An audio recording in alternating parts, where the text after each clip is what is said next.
Son, if you're listening, I died. But I left you this podcast. So you'll be all right. Just pretend that I went out for smokes. Hello, everybody. We're back, and it's your favorite white boy podcast. I'm Mike Racine. I'm joined by Scott Chaplin and Sean McCarthy. And yeah, how we doing, boys? I'm swell. How are you, pal? Good. My kid's going through a little dinosaur phase right now. It's pretty cool. He's into dinosaurs. Good. He's finally matched up with your sensibilities. Right. Finally, you don't have to pretend you're interested anymore. I can actually, yeah. You could correct him and not look at Deb and go, was I right? Yeah. Yeah. You're the authority now. Yeah. You should take him to the Natural History Museum in New York. They have, like, the T-Rex skeletons and stuff. Yeah. Like, I went there, and I was, like, very excited to be in all the dinosaur rooms, and there's just a bunch of 7-year-olds When running did you around. go? That's what I was going to say. Did you go on, like, a Tuesday afternoon? Yeah, something when like it's that. all field trips there? Yeah. Yeah. Yeah, that's cool. But yeah, so he's into dinosaurs. So I was thinking, like, what if there is a God, but God is like he's going through the life of a person. And so when the dinosaurs were happening, that's when God was like a toddler. Ooh, I like that. And then ancient history, that was God as like a child. Sure. And then in the 20th century, that was God. Now we're in God's like teenage years. He's causing some problems. Yeah, he's like really into Nazis. Yeah. You know, he's like, well, the 1940s were like him as a Nazi, and then as like a full blood, like that was him like at 14. Well, sure, yeah, because time is huge. So his teenage years are about like 1,000 years, perhaps, maybe. You know, Yeah. So all of this mess, all of these holocausts are his teenage years. Yeah, we're just being controlled by 9/11. It's just like, someone told him to go to his room. Yeah, he was looking at the buildings and he was like, "They're too big." Yeah, I want to. Threw some paper planes at him. Yeah. Yeah, God was getting into edgy shock comedy. Mm-hmm. Mm-hmm. When he did the Cambodian genocide. Yeah. So anyway, that's just my little That's riff. fun. I like that. Opening riff, yeah. And I don't know. You know, we moved this week, so I just feel like my brain's kind of like empty. Yeah, you know when you. I don't even think. I think it was a peaceful move, and that's why your brain is a little empty. I think you kind of liked it, and I think you are excited about your new place, and you're going, "Wow, I can't wait to have a family here." And you haven't felt that in a minute, right? And so you go, "What do I say?" Because you think you might be anger, and you might be these list of complaints, and you need to know that's only the you that. The listeners enjoy. Right. The happy you is just not enjoyable, but it is good for you. Yeah. Just not for the podcast. I like that we can market. Mike Racine officially lasted 6 months in the hood. Yeah. Yeah, but I haven't like yelled at my wife in a while. I haven't felt the need to. You know, I'm communicating better. Since Sunday, since you moved on Sunday. Yeah. I did throw an ice pack at the door when we moved on Sunday. Yeah, okay. I did kind of scream at her a little bit.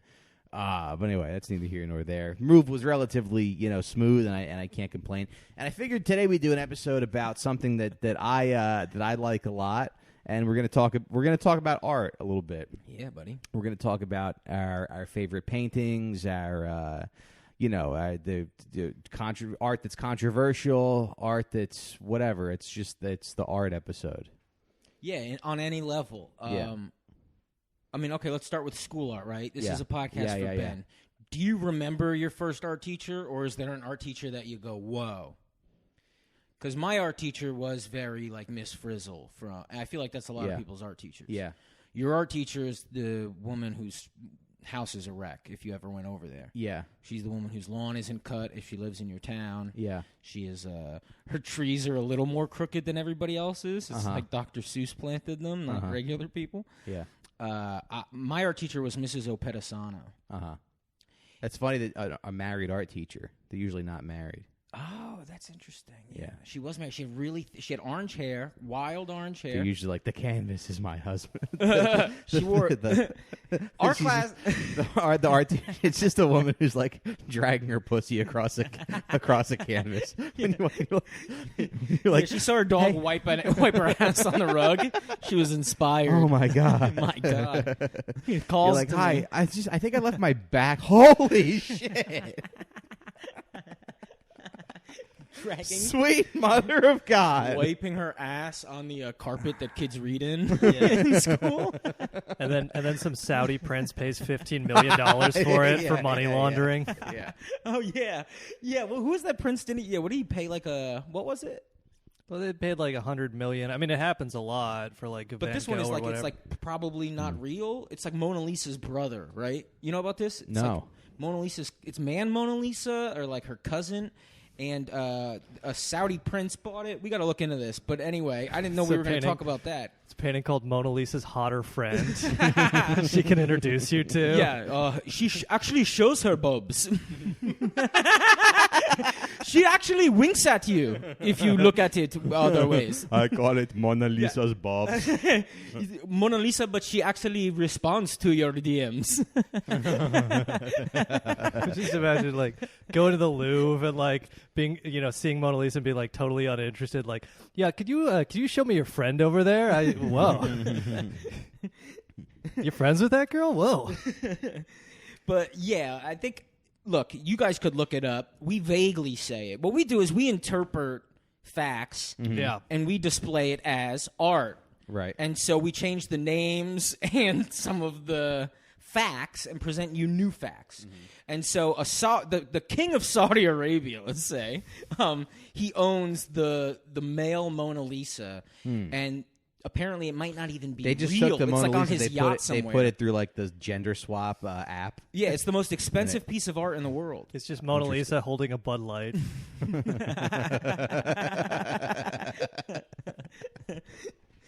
Yeah, so I always thought that was kind of cool. Well, we take facts and we run them through Kid Rock bought it for $200,000 so he could shoot it with an AR. I was walking in Alphabet City in Manhattan the other day, and Ball with the Ball started playing. I hope I'm pronouncing that right. Yeah. The Kid Rock song. Yeah. Someone was playing it sincerely, and every one of us that like it hit our ears, whether they were walking out of their apartment or buying something on the corner, we all laughed to ourselves. I watched people laugh at a Kid Rock song, and it was so cool that like we all did enjoy that song. Yeah. But the fact that we can hear it and giggle is so cool that it triggers that. Yeah. Limp Bizkit too. What is that? That we all just start like, we just become middle schoolers and you go, it's not good. Yeah. And it's funny that you're playing this. Right. Yes, Scott was basically right with everything he was saying Boom. there. Come on, boys. It's a painting that the Saudi government paid $450 million for U.S. dollars in November 2017. It's called Salvator Mundi, and it's nicknamed the male Mona Lisa, but there's a documentary that argues it's not actually a Leonardo da Vinci painting. And so it hasn't been going on like display where you would think it would go, and an explanation is the Saudis are trying to get like the French or whoever to back them up and say, hey, this is real, but there's like a lot of back and forth as nobody wants to kind of put their credibility on the line for that. They should bring it to the Saudis should bring it to Pawn Stars in Vegas. It's like, all right, best I could do is $30. They start arguing. Get out! Get the fuck out! You don't speak to me like this. What network is this on? Fuck you! Fuck you! No, fuck you! They can't air the episode. The most expensive episode ever made. They can't air it. Yeah, the Saudis are like, why don't we discuss this at the Turkish embassy? He just takes his rental car and tries to drive it through the window. Yeah. I remember my art teacher, she had really thick glass. They probably don't even make glasses like that anymore, right? The thick ones. And that time period where it would like literally if your eyesight was that bad, it changed the way your face looked. Like, you got tiny eyes now. Yeah. Because you wore those thick glasses. Your life was just completely ruined. You didn't get to do anything. You just became retarded. Yeah. You're just it was terrible. You're trying to read books in the park in the sun, and you're just murdering a bunch of ants. Yeah, exactly that.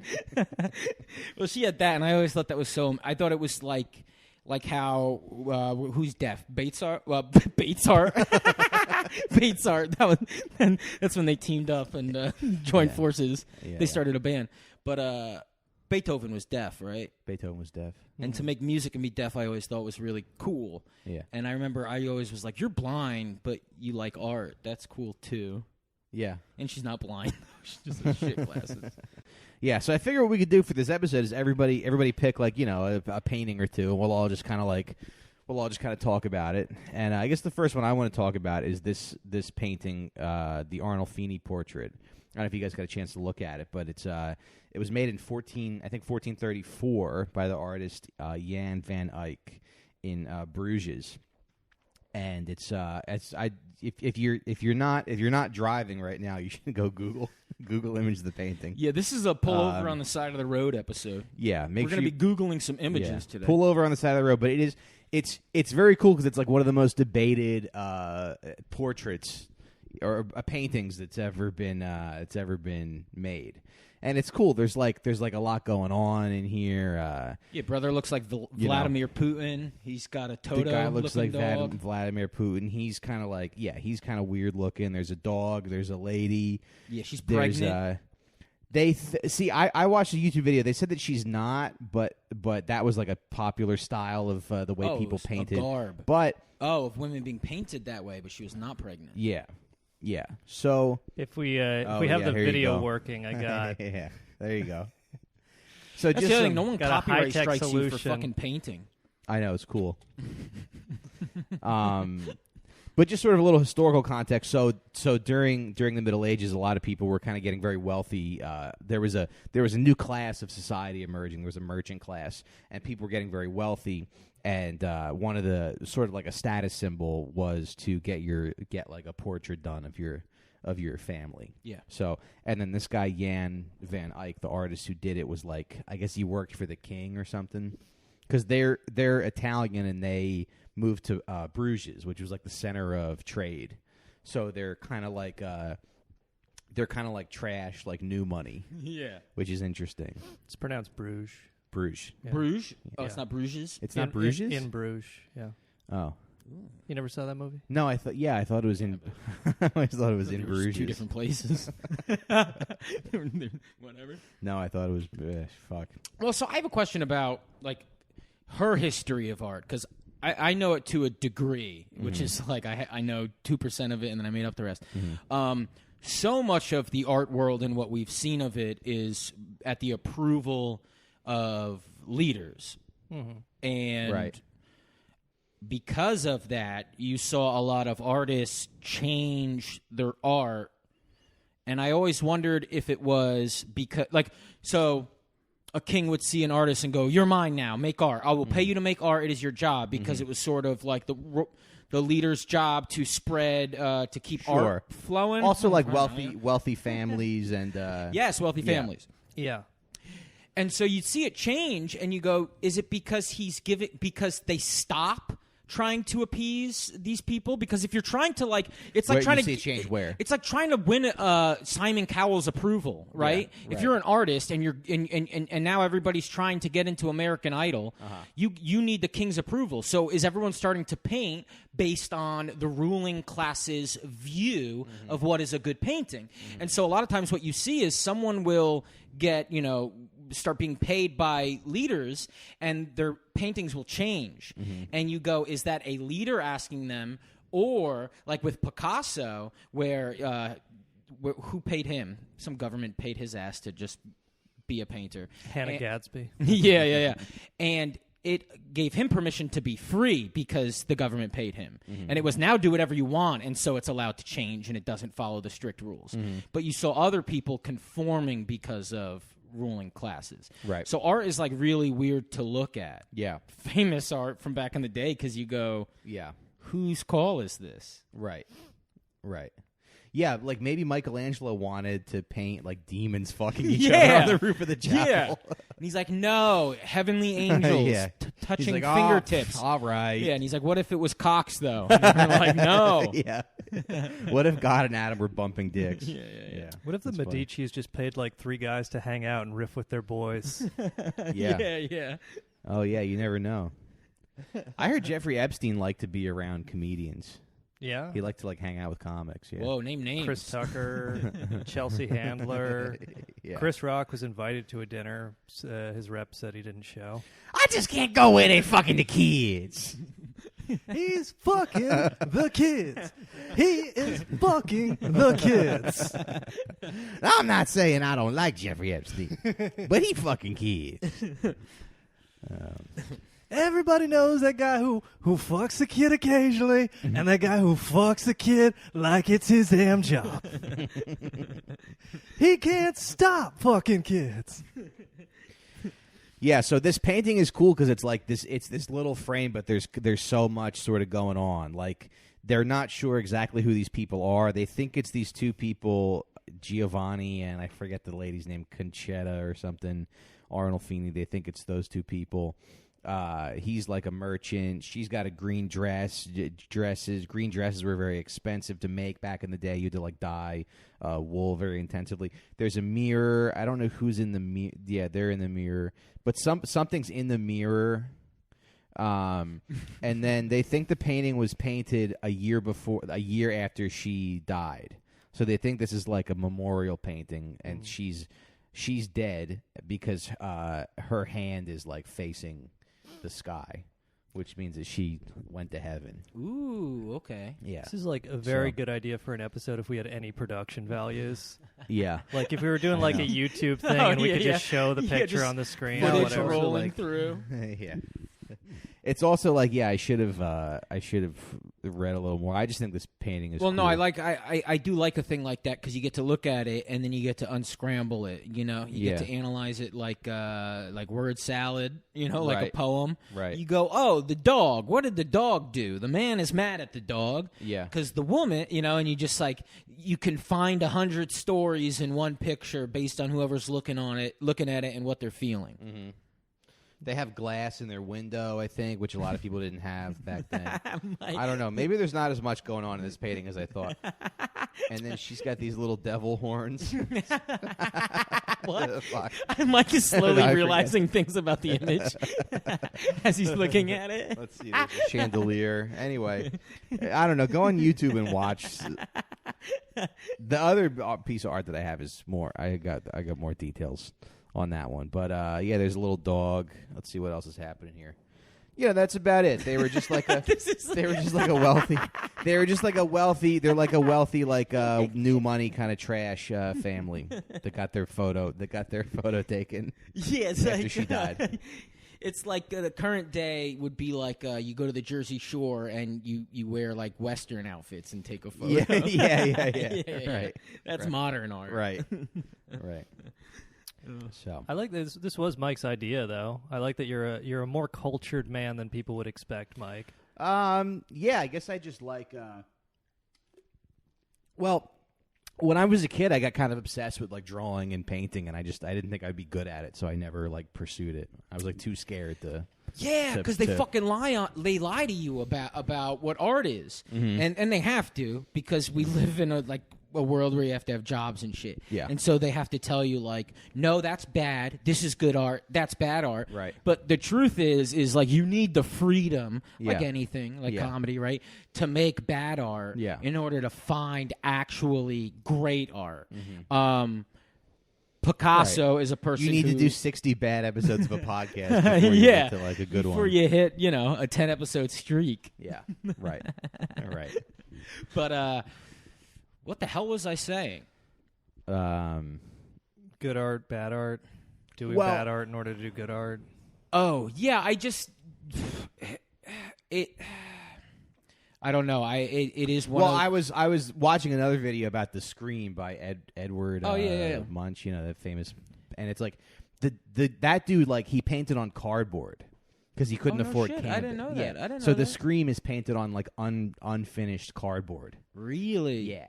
Yeah. Good on him. Yeah. That's like Van Gogh only sold, what, one painting while he was alive? I don't know if he sold any. No, I think one. He did. Yeah. Yeah. Well, he sold. It's like his mom. You know, your mom always get like yeah. things. Yeah. It's like our mom's buying a T-shirt of the of the show. And his shit is like undeniably great, and that's why you look at it and you go, "Were you just not in a position to be selling it?" Because how could you sell art? A lot of famous art stories are, again, it's like very wealthy family thrown into some sort of situation with leaders, and then you're good. Or it was like a wealthy wife, and then she died, and all of a sudden the man doesn't do art anymore. Yeah. And you go, wait, was it the wife the whole time? Yeah. Well, people's tastes change, I think, and it's like the idea of what art is supposed to be changes. So, like, people might have looked at Van Gogh's paintings and been like, it doesn't look realistic. Yeah. He sort of came as a response to the Impressionists that made everything like and it took a while for people's taste to evolve enough to understand that Jesus Christ covered in piss is actually brilliant art. Which that's the other one I want to talk about. Yeah, because that is awesome. That's something Mike can explain in great detail. Yeah, I should have opened with Piss Christ. Piss Christ. Yeah. It's just like a Howard Stern bit in the fucking Whitney Museum. Porn star riding the Sabian sells for $20 million. Now I got an idea. Why don't you pull your pants down and take a piss on that crucifix? Yeah, Piss Christ is the thing you do like when you're cleaning out an attic and don't want to go downstairs to take a piss. You go, all right, I'll piss in this thing. Yeah, Piss Christ is that something has a Jesus in it. Piss Christ is something you do to impress a hot Jewish woman you're on a date with. The image is actually great, though. I actually live right around the corner. I was wondering maybe, and I have my grandmother's crucifix. We could pee on it, and I think there might be some Goyim babies running around. We could maybe grab one of them. Oh no, my internet's down. We can't watch Netflix. I don't know. Do you want to maybe take turns pissing on this crucifix? Yeah, for listeners who don't know, Piss Christ is. Well, so let me open. Yeah. Yeah, you can read on them if you want to. Yeah. But in the 80s, an artist placed Jesus on a crucifix, like one of those ones you could buy, into a big cup and urinated, filled it, Yeah. It depicts a small plastic crucifix submerged in a glass tank of the artist's urine. The piece was a winner for the Southeastern Center for Contemporary Arts Awards in the Visual Arts Competition, which was sponsored in part by the National Endowment for the Arts, a United States government agency that offers support and funding for artistic projects. That rocks. So this was just like, I don't know where this guy's from, but it says Southeast, so he must be from like Mississippi or something. I don't know exactly where, but it says the work generated so much controversy based on the assertion that it was blasphemous, and the guy who painted it, Andre Serrano. Painted it. I'm sorry, not painted it. Pissed it. Well, it's a photo. It looks like nothing. It doesn't look like they would have to explain to you that it's looks piss. interesting. It looks like it looks like Christ if an atomic bomb had blown off while he was being crucified. Right. That's what it's kind of cool. It's like Christ if it's really cool. If everything lit up, it's really cool. Some would say it's the greatest art. Yeah. What do you use for your palette? Like gouache or watercolor? No, actually, I use Mountain Dew Baja Blast. But the real credit. His name's Andre Serrano, so I imagined him talking like, because he said, "I had no idea Peace Christ would get the attention he did, since I made neither blasphemy nor offense by it. I've been a Catholic all my life, so I am a follower of Christ. And yeah, so the house, this is my studio. This is all my Mountain Dew. We go pee in the bottle." I wonder how many other things he had to fill with piss to. I wonder, to figure out. After that took off, the failures that he, shit Moses. Right. Come Muhammad. Come Muhammad.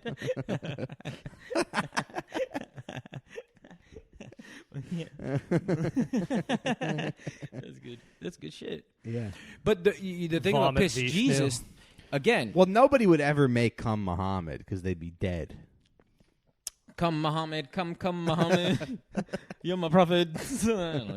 Anyway, the thing that's great about Piss Jesus is the color of the piss creates the whole image, and it is a dark dehydrated level of piss that I haven't attained. I mean, I don't think anybody's attained that since bottled water was invented. I don't think you can piss like that anymore now that bottled water exists. And so I bet you he has explained how dehydrated he was to piss like that. And he has compared it to the dehydration in the desert as Jesus was being crucified. Right. Because that's what artists do. It's not just the art. It's how well can you lie to us about what you made to convince us it's worthy. Right. It's a period blood Buddha. Yeah, there we go. Well, it says, subsequently, he has explicitly rejected the assertion that he was motivated by blasphemy, saying instead that it was intended as a serious work of Christian art. He said, what he symbolizes is the way Christ died. The blood came out of him, but so did the piss and the shit. No, he didn't say that. Yeah, he no, did. he did not. Yeah, Yes. Yes. Maybe if peace Christ upset you, it's because he gives you some sense of what the crucifixion actually was like. I was born and raised a Catholic, and I've been a Christian all my life. So he was like, people think about the blood coming out, but everybody forgets that Jesus probably shit himself. Yeah, he also pissed his pants the whole walk. And shit. Yeah. Yeah. Wow. Yeah, because I was bench pressing the other day, and I was like farting pretty loudly. Yeah. I'm sure if I had to carry a cross through the street while everybody was like yelling at me, I'm sure I would go pee pee and poo poo. I'm sure a little bit. I'm sure if wooden nails were being hammered into my hands and feet, I might let one rip. Yeah. Especially after that Last Supper, yeah. Just a full belly, fucking diarrhea.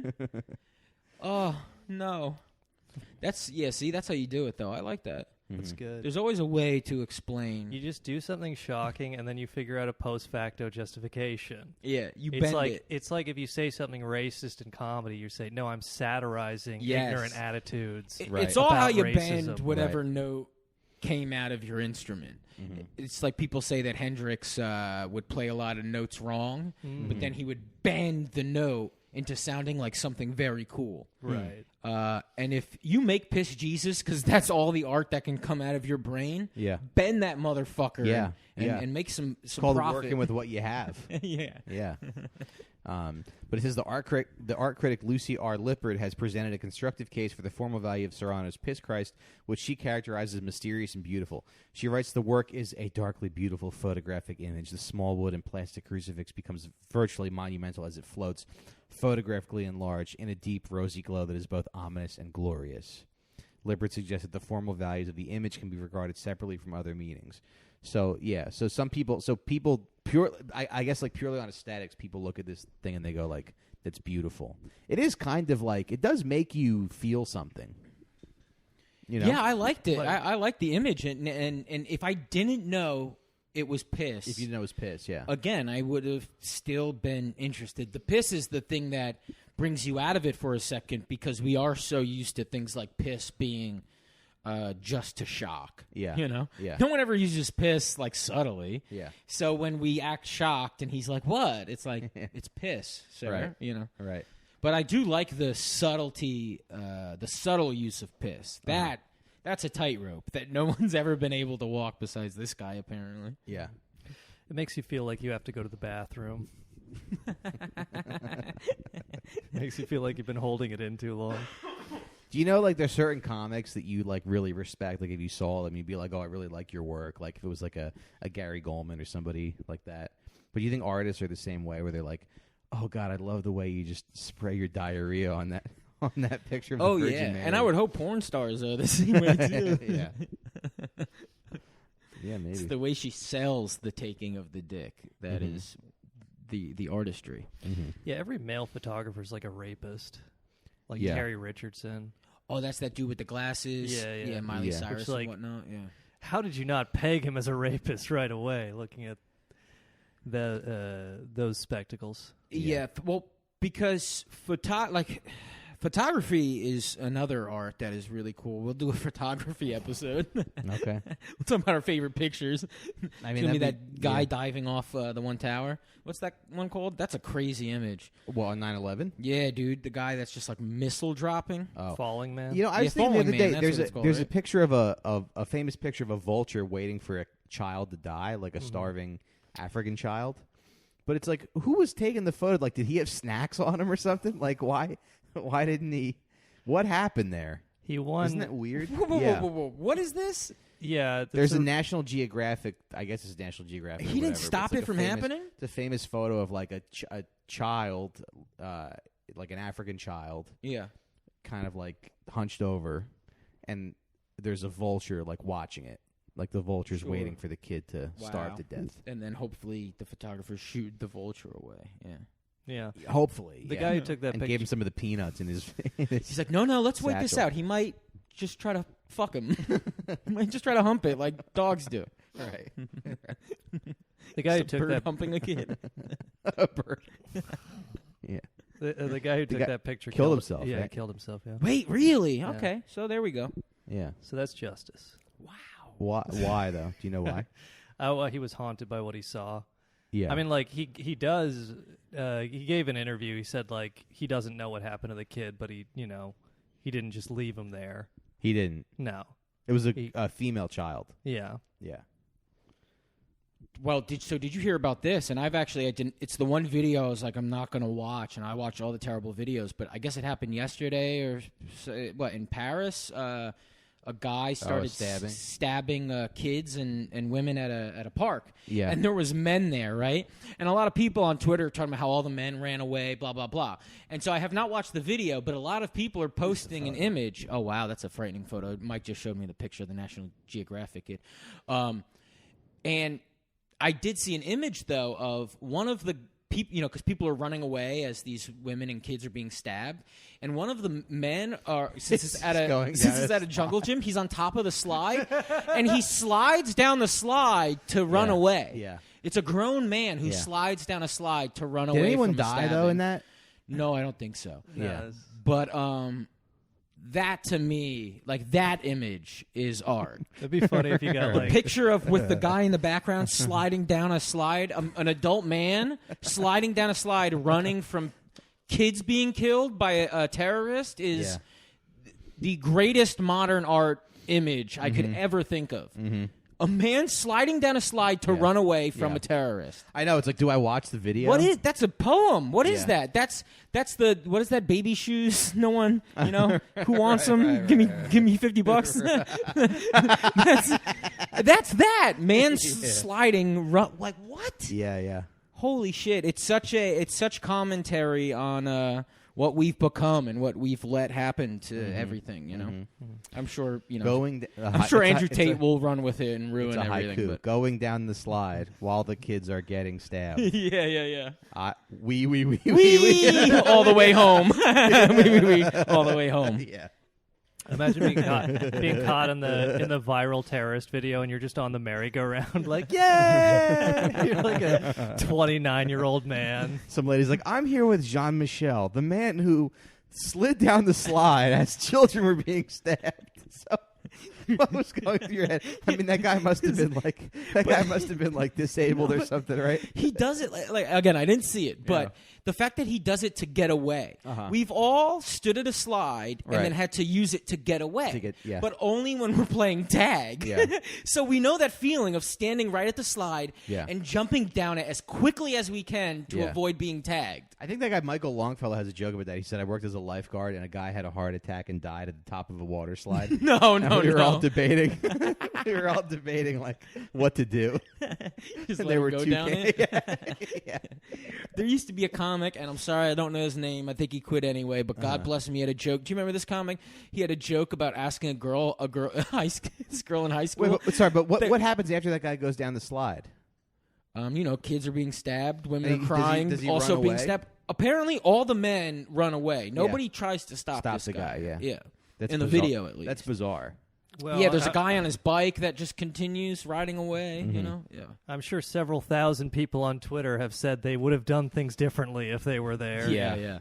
The reason I can't listen to women scream trying to help their kids. Right. Fuck that shit. Yeah. No. It's just kind of crazy, though, because people go like, well, bad people will still do bad things. But it's like, okay, but if the guy had an AR-15, would have been a little different. Yeah. Oh, yeah. You know?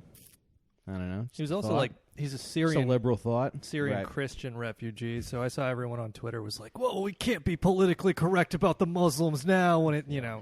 Yeah. Well, not us. We're very smart boys. That's right. And we'll always defend refugees, even when they're stabbing French children. We don't care. We don't care how many children get raped. Yeah. How many women get trafficked by grooming gangs. Yeah. We just want the virtue signal. We just want a virtue signal. We want to flood your country and make it unrecognizable. And we're waiting for the Hollywood offers. Yeah. You bet. People always say that, though, about making the country unrecognizable. I mean, it's going to be recognizable. They're going to look a little different. Yeah. Yeah, I think people need to just realize, that's what happens with time, is the faces change. You could still go see the Temptations, but it's just 5 new black guys, Yeah. And that's what the country is. Yeah. It's just 5 new black guys we're going to learn about. Yeah. It'll be the same show. Women will just have to enter through a different door, and, nothing really changes. Oh, shit. What were you saying that this guy had a bit about something? Oh, yeah, you remember that dude who had a bit about asking when they went on a field trip in high school to Six Flags, and he was in line on a roller coaster with this girl, and he was like, "Hey, do you want to be my girlfriend?" And she said no to him, and then she got on the ride, and he waited off of it, and she was just on the ride going, "Wee, woo!" after, whatever. I don't know, it was funny. Oh. You had to be there, I guess. Yeah. Well, that's why he quit. Anyway, back to art. We didn't talk about the Hannah Gadsby art piece that's in New York right now. Pablo-matic, it's called. Based on a bit, I guess she did. I've never seen any of her specials, so I don't know which special this is in. But she talks about Pablo Picasso because he is the co-creator of this thing called Cubism, right? Which is let's go crazy. I don't even know how to technically define Cubism. Uh-huh. But it's just the idea that you are going to not try to make it. What is it? What is Cubism? Look up Cubism, Mike. Cubism is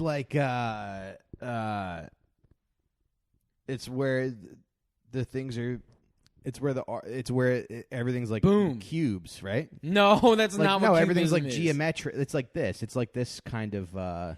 Yeah, but it's it's made out of squares. Yeah. Well, but I don't know. That's not what it is, though. Look up the definition of it. Well, anyway, he invented it, and then she has a fucking joke about it, right?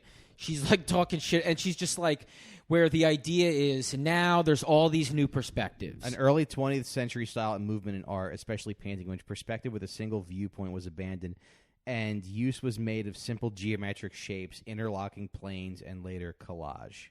Okay, yeah, so the idea is it's basically everyone was, which I don't even believe. Different There's views no of way subjects that's true. Together in the same picture. Bad artists have been making cube art their whole lives. It's just it's just the world of art that was being paid for at the time. Everything was supposed to look like reality, and then Picasso said, "Fuck that! Let's do cubism, and let's use the entire goddamn canvas." To go crazy, right? Yeah. Use up all the space, block, colors, good time.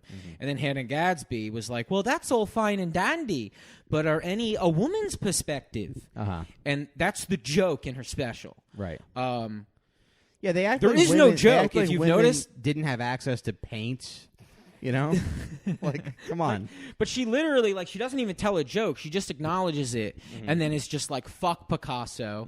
Yes, he is responsible for Cubism, but none of the perspectives in his paintings are, rely on a woman's perspective. I'm painting me cock, I am.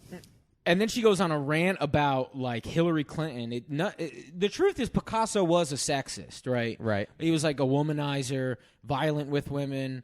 Sure. He would walk around with a gun that had blanks on it, and if a woman would irritate him, he would just boom pull it, and the blank would go off. Really try to scare the shit out of ladies. Mike's taking notes. Yeah. There's a quote that's. He's basically all women are idiots unless they're they're all goddesses. Oh, you have your little gun with blanks in it. He's one of those. There was a type of guy that would put a gun in a lady's mouth as a form of we're together, right? Say I love you. Yeah. As a form of like, you're mine, right? And that was Picasso. He's like this awful type of piece of shit to women, right? Does that deny his art, though? Very similar with the Louis thing, where he would be with women who were also artists, and then he would, once the relationship was over, he would torch him, blackballed from the business. He would take it all very personally. Yeah, but Doc, you couldn't end a relationship with Picasso nicely. He would torch your ass, and you couldn't work in the business. Wait, how is that similar to the Louis situation? Well, because those women were female comics, and then when they tried to say anything, Dave Becky reached out to them and told them to shut the fuck up. And Louis also kind of told them to shut the fuck up. Everyone forgets about that part because we like Louis so much. But the truth is, we're not mad at, because everyone's like, well, I thought he just there's a fine line between the approval, because it was like they were uncomfortable, but did you say no or yes, or did you ask to leave? That was very confusing. But the thing that wasn't confusing, and why people should still be irritated with Louis, is after it happened, he tried to make those women shut the fuck up about it because he knew it would get weird for him. Yeah, it was his manager, Dave Becky. Yeah, his manager, Dave Becky, tried to shut them up. And they were comics. I don't even know who they were, but they were comics. And Pablo would do similar things where it's just like, hey, no one work with these people. And Dave Becky made it that, Dave Becky told them, I think, like this, you don't want to do this. No one's going to work with you. Yeah. Yeah. So fuck you, Dave Becky. And hey, Louis. Well, Dave's not funny, Louis, so he can suck my funny. dick. But Louis funny. What can you do? And Picasso could paint like a motherfucker. But yeah, no good to women. I just don't know what that has to do with the painting. Yeah, it's kind of, I don't know. It's weird for her to be like, Picasso is actually never good. What is it? I wouldn't even mind the art piece. It's like saying Woody Allen's not good. Yeah, and then you make like this weird, like you could satire Woody Allen in a way where you go at him. But she doesn't have the tools to do it. Like the thing about good satire is it's got to be like super sharp. Yeah. Right? It's got to cut a motherfucker. You got to behead someone with satire. Sure. That's the whole reason you do it. Is like you take someone important like Picasso and you say, Pablo-matic, and now you got to behead the motherfucker in front of everybody. But the bitch don't got a sharp enough blade. Right, All she's got is like puns. Right. She like can't do jokes well. She's just kind of hacking it. And I'm not even knocking her. Like I don't care if you're not funny to me, because she is funny. Like we were talking about it before the show. You watch Hannah Gadsby and you realize what she's for. She's for like puppy brain people who call dogs doggo and stuff. Like those people. Yeah. They're like doggo, and they have like weird slang. Yeah. And you go, that's not funny. That makes you feel warm inside. You feel like you're being tickled, and you think that's funny because it makes you feel like he. That's not funny. That's warmth. That's comfort. And she does that to people. She makes them feel safe by yelling at Pablo Picasso. And then she tells like a little cute thing. It's not funny. She does what kindergarten teachers do to kids. She goes, oh no, the monster man. And like there's no actual threat, and Pablo's not going to hurt anybody. He's been dead for however many years. But she coddles the people, It's like for kids. It's very weird what she does. Yeah. Would you agree? She's for kids. It's for like, and I don't mean for kids. It's for like a type of person who watches something that has no actual bite to it. Yeah. And they just go like, Swiper, no swiping. And they go like, he really told Swiper. She's like Barney for adults. You go, you didn't tell Swiper shit. He's fucking part of it, you idiot. She's like Barney for adults. Yes. Yeah. You go, you didn't yell at anybody. You're like legally can't. You're talking to children. That's what she comes off like. Yeah. I think Pablo's so bad. I think the Germans were right to bomb Guernica. And now I'm mad at her. I was never even mad at her. But now I am mad at her because her one special was about rape, right? Which it's like, fuck yeah, you got raped. Let's behead your rapist. Yeah. And then you can't do it. So now you have all these people talking about a rapist who's not even beheaded. You like butter knifed his neck. So he's just sitting there still alive, kind of bleeding. And we're just discussing your rape. Is it funny? Is it not? You could have made it funny. Right. But again, not a sharp enough blade for the neck you were dealing with. So cut chicken heads, bitch. You can't cut Pablo's neck off. You're not funny enough. The guy's like, thank God I didn't rape somebody funny. That could have ended very badly for me if I raped somebody who could write a joke. Well, note to self, just keep raping unfunny people. That's what he... Oh, gosh. But no, Pablo Picasso is someone that, again, just when you were like, hey, look up art. You know, like, hey, look up artists, and you look up everybody, you know? Mm-hmm. You go, ooh, Rembrandt is cool. I really like Rembrandt, and you find out who you like. Yeah. And then you go, but when you look at Picasso, that other guy, too, Salvador Dali. Yeah. Those are two guys that when I actually look at it. He was kind of a real bad guy, too, right? I think his mustache tells me he tied a few ladies to train tracks. I heard but other than that, I don't know. I heard he ate his own shit. No. What? Yeah. That's fun. Yeah. That's hilarious. Yeah. But when I look at their art, I go, how? Like, there's a lot of paintings where I go, okay, I could kind of get it. Like, even Sean, you know this. Yeah. They dot it. What's that called? Well, actually, just go back to Salvador Dali. He was a bad guy. He had this joke. He said, I don't need to buy my wife a watch because, you know, women already have a melting clock in the kitchen. Yeah, I love that. And that's a great painting. What was that called? What was that painting called? The melting clocks ones. Yeah. Yeah, it's like something of time. Yeah. Well, that one is that's badass. And those are paintings and Picasso. You just Google image them.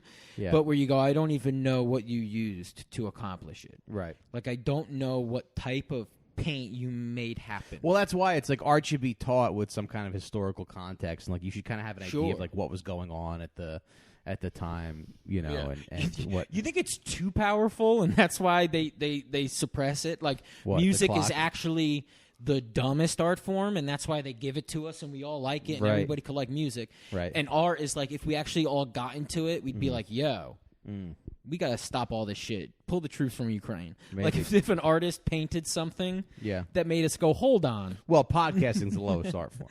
That's true. Yeah. Yes. Yeah. It's just talking, actually. But yeah. Who else is Sean, there? did you have a painting that you wanted to talk about? I got a few more people we could...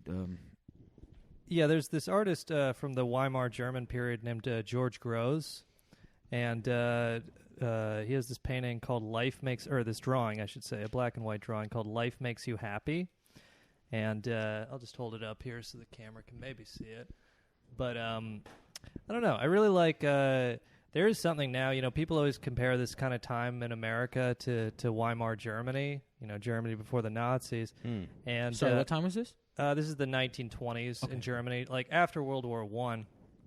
And this painting, Life Makes You Happy.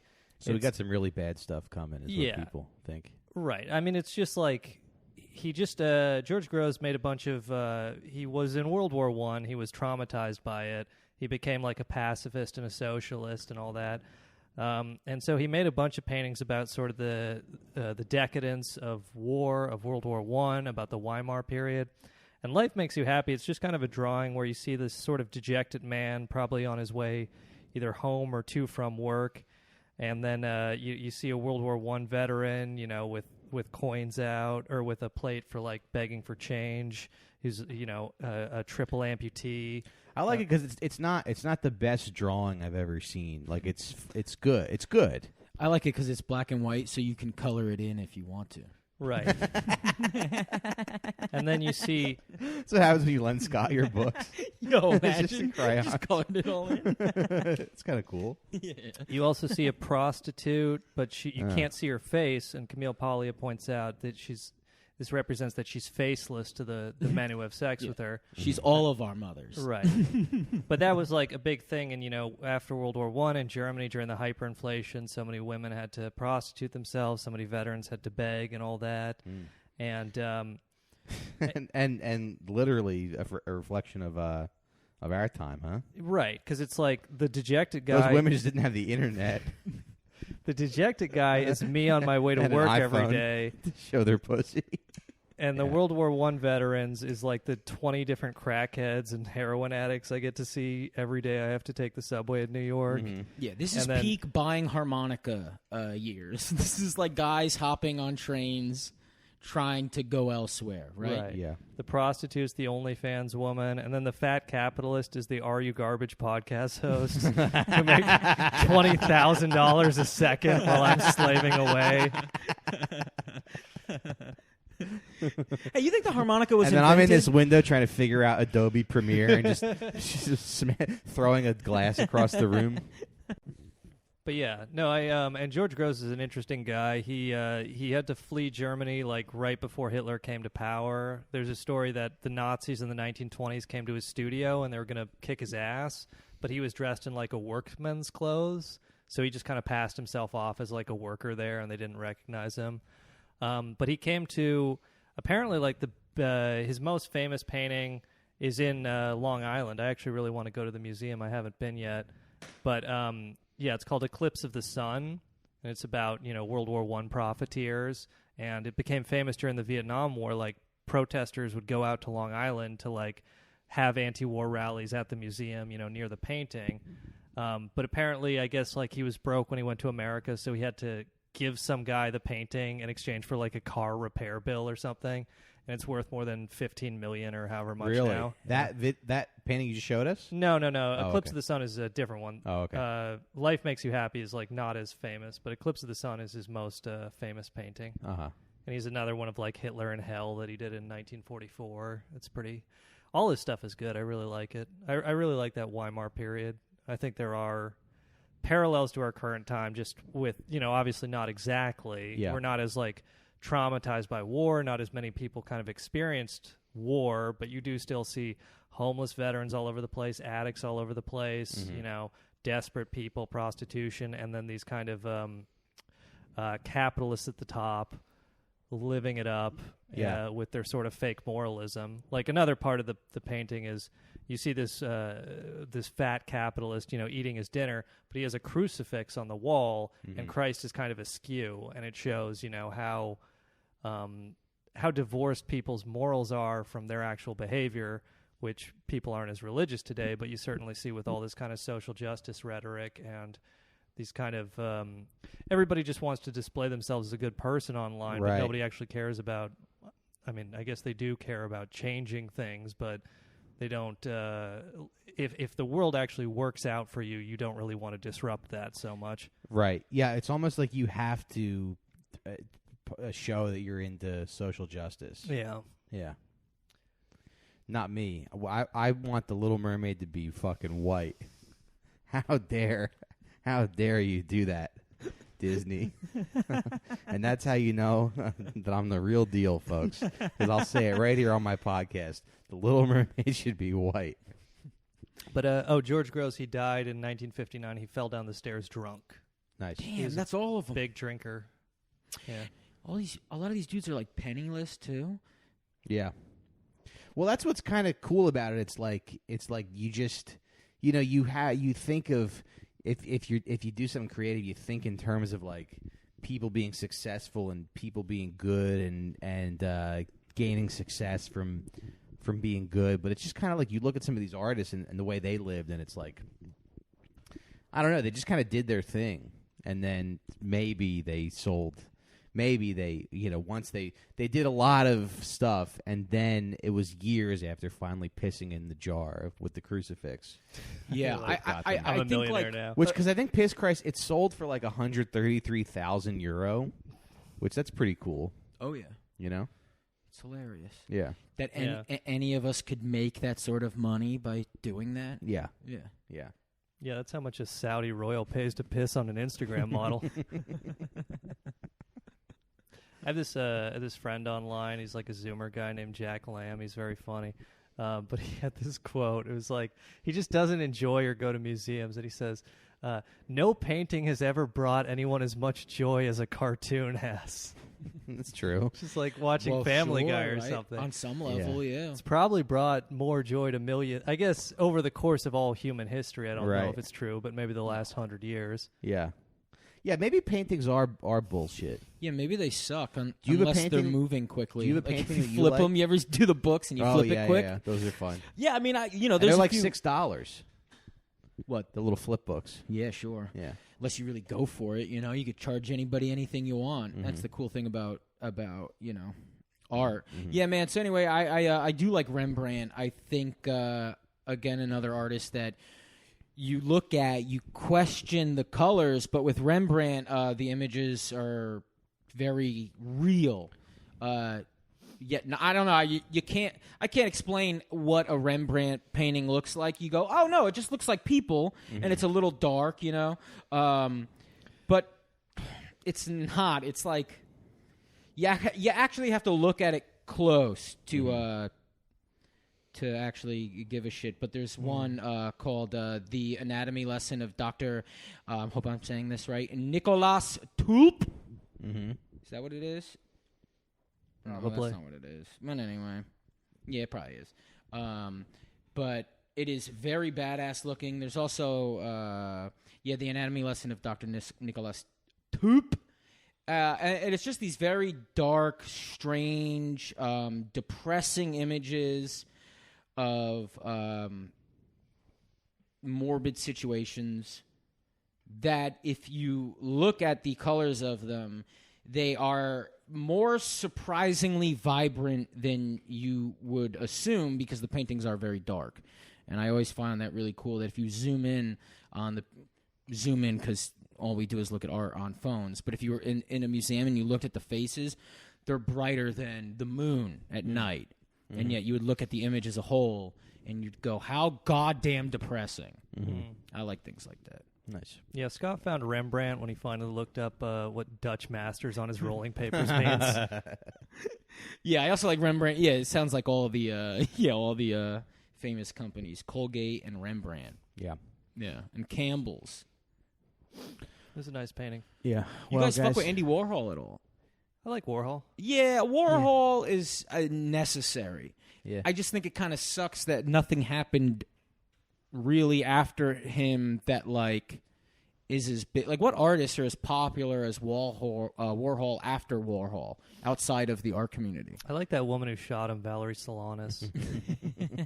Do you know her story? Yeah, well, every woman who does the misandry thing is a bit rips her off because she wrote the Scum Manifesto, which I forget. It's it's something about stab every man. I forget what Scum stands for, but yeah. And she was very anti-man, and she shot Warhol. And you know what? He needed to be taken down a peg. Yeah, I mean, why not? Nobody got hurt. Well, because Warhol is Warhol is super well read on art history. She was paid off by the Campbell Soup Corporation. We need you to shut this queer up. We're not moving as much soup. Again, because I don't know much about Warhol, but what I do know about Warhol and why I do like him is he does understand art that has come before him. I mean, everybody does, but he sort of puts it on its head. He mocks things that are being presented, the way that capitalism is presented to us. Yeah, he's a fun time. Scum Manifesto, it stands for Society for Cutting Up Men. Okay. Oh, okay. Yeah. We should do an episode on her, on a bunch of female painters. Yeah. It's so funny we didn't look up any female painters. I couldn't name. Are there any? Oh, of course there are. Well, I'm actually, sure they're unbelievable. You know what? This is a good There's segue. the one woman, right? Come on. This is a good segue to end this episode. Yeah. Mike, it's Father's Day, and I did get you a Father's Day present. No. You did? Yes. Is it a gun? Wow. And it is The Story of Art by E.H. Gumbridge. Okay. Which is apparently one of the best, I think it is the best-selling art book of all time. It's gone through it was written in, I think, the late 40s or early 50s. It's gone through 17 editions now. Wow. But there is not one female artist in there. No. Really? And actually, no, I'm wrong. On the one of the last editions that he did, because he died in the 90s, 1990s. One of the last editions he did, he finally added one female artist. Nice. So it's 1,000 pages, and there's only one female artist. It's Marina in the entire... Abramovich, the lady that you could pee on. When you type in greatest female artist, they're so confused. They go, Mariah Carey? Whitney Houston? They're just naming singers. Yeah. And then some feminist woman wrote a response to it called The Story of Art Without Men. Okay. So I don't mind. I honestly, I don't mind. And that book like is not as big. That's a more of the size of a young adult because novel. It is that hard thing where you look at art. It's something we're very fortunate now in terms of art that poorer people can do it and more people can see it. Mm-hmm. Fingers crossed for the three of us. But, because forever, everything we got to see for the most part was from very, very wealthy people or people who knew wealthy people and then became wealthy. So, you know, these women who are complaining, they do have fucking points, man. We didn't even let them hold paintbrushes. Why the fuck can't we see any paintings by women? It's hell, Yeah. And sad. So, yeah. We'll look into it and we'll have an episode of... Well, when you let women paint, they just paint flowers that look like vaginas. It's like, hey, come on, lady. Anything else? Yeah. Anyway. I bet you were missing, like, the greatest paintings. Yeah. Yeah, I didn't put any women in the story of art because I was trying to keep it under 1,000 pages. And, they'll just keep talking forever. Yeah. All the amazing art by women that were just, like, thrown out the window by a man who got home from work that night. Mm-hmm. Yeah. What the fuck were you doing?